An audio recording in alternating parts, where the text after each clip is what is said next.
Baby के साथ अगर ट्रिप प्लान कर रहे हो तो कौन-कौन सी इम्पोर्टेंट बातें हैं जो आपको ध्यान रखनी चाहिए? बिकॉज़ मैं जस्ट ट्रिप से आई हूँ और मुझे क्या परेशानी हुई थी, मैंने क्या फ़ेस किए हैं, वो आज मैं आप लोगों के साथ शेयर करने वाली हूँ। तो पूरा वीडियो बहुत इन्फॉर्मेटिव है। अगर आप ट्रिप प्लान कर रहे हो या फिर जस्ट जाने वाले हो, तो ये वीडियो आपके लिए है। तो पूरा वीडियो एंड तक ज़रूर देखना। So hello guys, welcome back to our YouTube channel. आप सभी का मेरे इस चैनल पे स्वागत है। तो आज मैं लेके आई हूँ नया वीडियो बिकॉज़ जस्ट हम ट्रिप से आए हैं। हम गए थे 3 दिन के लिए ट्रिप पे, मैं, यूवी एंड यूवी के पापा प्लस मेरे भाभी भैया और उनकी डॉटर। सो हम थे टोटल 2 कपल और 1-1 बच्चे। सो मैं आप लोगों को बताऊँगी क्या-क्या प्रॉब्लम हमने फेस की थी। सो हम गए थे ट्रिप में बाय कार एंड हम लोग का कार से ट्रिप था तो थोड़ा इजी रहा हम लोगों के लिए बिकॉज़ जहाँ पे भी बच्चों को थोड़ा-थोड़ा प्रॉब्लम या कुछ भी हो रहा तो हम रोक के स्टे कर रहे थे, मीन्स रुक रहे थे, चाय, पानी, नाश्ता जो भी है वो कर रहे थे। तो अगर बच्चों के साथ जा रहे हो तो ये एक अच्छा ऑप्शन है, आप कार से करो ट्रैवल, बेस्ट है। फर्स्ट ट्रिप था, इसके लिए हम ज़्यादा दूर नहीं गए थे। अहमदाबाद से उदयपुर 4 या साढ़े 4 घंटे का ही सफ़र है, तो हमने छोटा ट्रिप लिया था और ऑलरेडी हम 2-3 बार जा भी चुके हैं वहाँ पे, तो वहाँ का जो वेदर है सब हमें पता था कहाँ क्या घूमना है। सो हमने वही लोकेशन चॉइस की थी। सो अब हम इस पूरे वीडियो में क्या-क्या कवर करेंगे तो मैं आपको बताऊँगी। अगर आप फर्स्ट टाइम जा रहे हो बेबी के साथ तो बेबी फूड में क्या-क्या लेना है, पैकिंग में आपको क्या-क्या लेना है, मेडिसिन्स क्या-क्या लेनी है, सब कुछ। बिकॉज़ मैं फर्स्ट टाइम गई थी तो मैं थोड़ा डर भी रही थी बिकॉज़ कभी-कभी बच्चों को कोई लोकेशन बहुत अच्छी लगती है और कहीं पे ऐसा करते हैं जैसे रिटर्न घर आना पड़ता है तुरंत उनको लेके। सो मेरे दिमाग में यही था कि क्या होगा, क्या होगा? बट थोड़ा-थोड़ा अगर आप केयर करो, अच्छी-अच्छी वीडियोज़ देख के मैंने भी सब कुछ सीखा है कि कैसे क्या करना है। सो मैं आप लोगों को बताने वाली हूँ। तो ये वीडियो एंड तक। सो सबसे पहले हम बात करते हैं बेबी फूड की कि मैं ट्रिप पे बेबीज़ के लिए क्या-क्या लेके गई थी। तो सबसे पहले जैसे मैंने आपको मेरे ब्लॉग में भी बताया था इंस्टाग्राम पे, if you are not following me in Instagram please follow. मैं डिस्क्रिप्शन पे मैं लिंक दे दूँगी, इंस्टाग्राम पे भी आप मुझे फॉलो कर सकते हो। वहाँ पे भी मैं बहुत एक्टिव हूँ, तो आपको वीडियोज़ वहाँ पे भी देखने को मिल जाएँगे।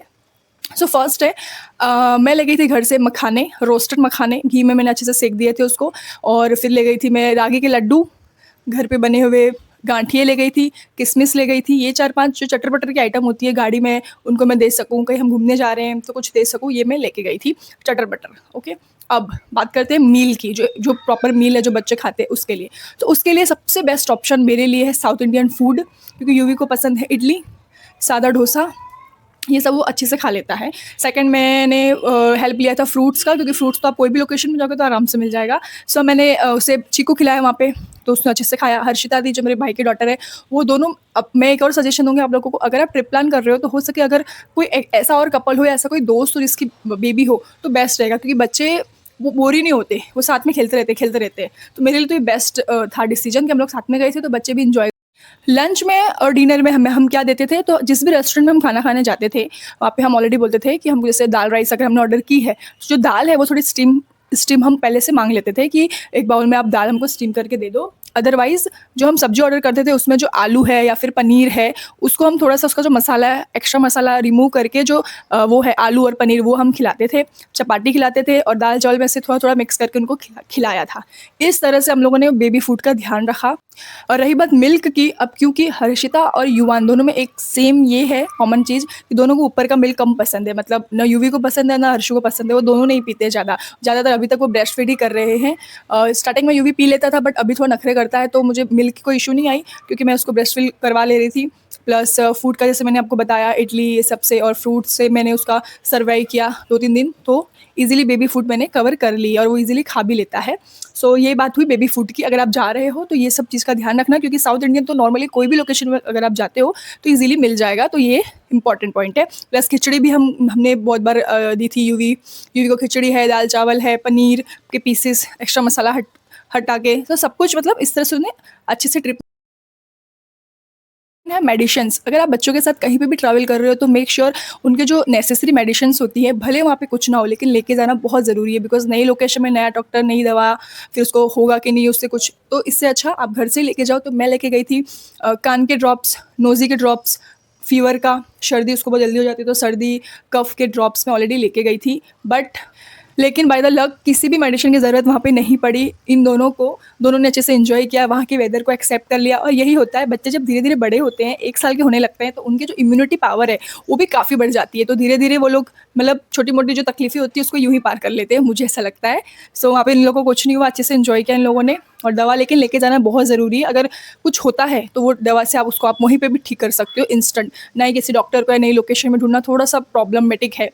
सो ये सारी दवा आपको लेके जानी है जब आप ट्रैवल करते हैं उस टाइम पे, क्योंकि खाना प्रॉपर जैसे नहीं मिलता उनको, जैसे घर पे हम दे सकते हैं, वहाँ पे लिमिटेड चीज़ रहती है हमारे पास। तो वही मेरे साथ भी हुआ। यूवी जो दिन में 2 या 3 बार पॉटी जाता था रेगुलर, वहाँ पे 3 दिन की ट्रिप में उसने ओनली 1 टाइम किया था, 1 टाइम।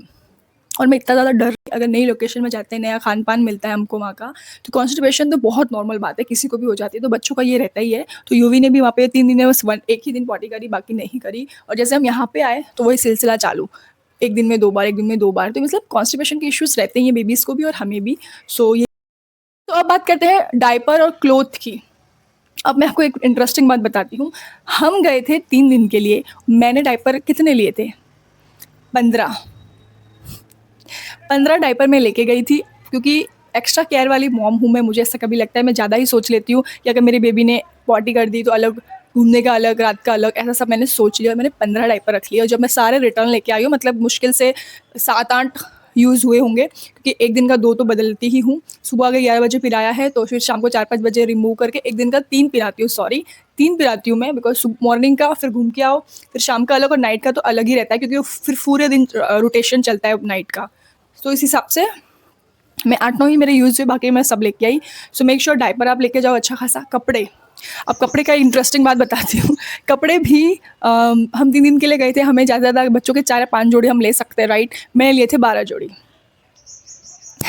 जैसे मैंने आपको बताया था एक्स्ट्रा मॉम केयर, सो वही हुआ। फिर सारे रिटर्न्स आए, बिकॉज़ मैंने कुछ गर्म कपड़े भी लिए थे कि बाई चांस अगर वहाँ पे ठंडी हो तो बच्चों को हम पिला सके, मैंने और मेरी जो सिस्टर इन लॉ है उन्होंने भी। बट वहाँ पे पूरा वेदर अहमदाबाद जैसा ही था, बिल्कुल भी ठंडी नहीं, बिल्कुल भी कुछ नहीं। शाम को जैसे आप नाइट में वॉक पे चलोगे तो थोड़ा बहुत तो रहता है, तो उस टाइम पे मैंने उसे कैप पिला दी थी, दैट्स इट। लेकिन कोई भी चेंजेस नहीं वेदर में, जो यहाँ है वही वहाँ पे है। सो जैसे मैंने बताया एक्स्ट्रा केयर वाली मॉम, सो मेरे सारे रिटर्न्स आए। तो जो मेरी ट्रॉली थी उसमें 60% 70% यूवी के थे और 30% मेरे थे, बिकॉज़ ऑब्वियसली बच्चा अगर अच्छे से कंफर्टेबल रहेगा तभी हम भी कंफर्टेबल रहेंगे। तो ये सोच के मैं सब लेके गई थी और सब रिटर्न लेके आई फिर।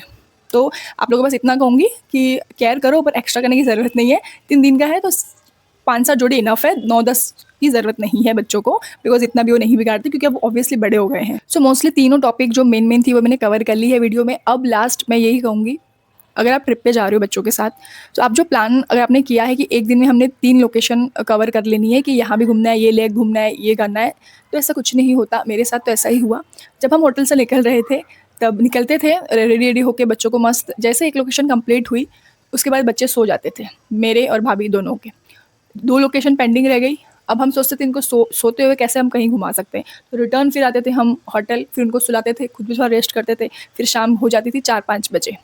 फिर 4-5 बजे उनको रेडी करो, फिर निकलो। तो मतलब एक दिन का 2 ही लोकेशन हो सकता है, एक दोपहर में, एक शाम को। और रात में तो बच्चों को कहाँ ही लेके जाएँ, लेक वगैरह में थोड़ा रिस्की है, तो नहीं लेके गए।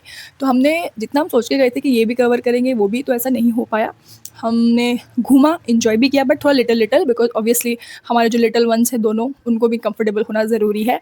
बस ये है कि जैसा हम सोचते वैसा नहीं होता। और ओके, सो एंड में यही कहूँगी, बच्चों के साथ ट्रिप करना थोड़ा मुश्किल ज़रूर है, बिकॉज़ पहले जो हम क्वालिटी टाइम स्पेंड करते थे एज़ अ हस्बैंड वाइफ, कि किसी भी बीच में जाके या फिर कोई लोकेशन में बैठ के अच्छे से नाइट में मस्त मून देखते हुए बात करते थे कि क्या लाइफ है, कैसी है, मतलब जो भी है, एक क्वालिटी टाइम जो स्पेंड करते थे। बच्चे होने के बाद थोड़ा पॉसिबल नहीं है, थोड़ा मतलब बिल्कुल पॉसिबल नहीं है, बिकॉज़ उनके अकॉर्डिंग ही चलना पड़ता है। नाइट में बैठना क्या, हम होटल में ही रहते थे, बिकॉज़ उनको कभी भी किसी भी चीज़ की नीड हो सकती है, कभी भी कुछ भी प्रॉब्लम हो सकती है इसके लिए। सो थोड़ा मुश्किल है, बट ठीक है, अभी यही लाइफ है, इनके साथ ही जीना है। जैसे ये कि पहले कपल्स अपना मीन्स कपल ऑब्वियसली पहले हम अपना देखते हैं, लेकिन बच्चे होने के बाद उनका देखना पड़ता है कि वो किस चीज़ में कंफर्टेबल है। अगर वो हर चीज़ में कंफर्टेबल है तो हम हैं, अदरवाइज़ नहीं। मतलब उनके हिसाब से हमें चलनी है आफ्टर मॉम लाइफ, यही। सो मेरे सारे पॉइंट्स क्लियर हो गए, जो मैंने सोचा था इस टॉपिक पे मैं बोलूँगी, बिकॉज़ ये मुझे इश्यूज़ आए थे। सो अगर आप ट्रैवल करने जा रहे हो तो ये सारी बातों का ध्यान रखना और आराम से एन्जॉय करना। थोड़ा डिफ़िकल्ट है बच्चों के साथ, बट ठीक है ना यार, वही लाइफ़ है, वही एन्जॉयमेंट है। वो जब खेलते हैं उनको देख के हमें खुशी मिलती है। सो डोंट वरी, मस्त जाओ एन्जॉय करो। So thank you so much for watching my blog, और अगर अभी तक सब्सक्राइब नहीं किया है भैया तो सब्सक्राइब कर लो, लाइक, शेयर और कमेंट भी कर देना। अगर आप नए हो चैनल कर लेना, और मिलती हूँ नेक्स्ट इन्फॉर्मेटिव वीडियो में। तब तक के लिए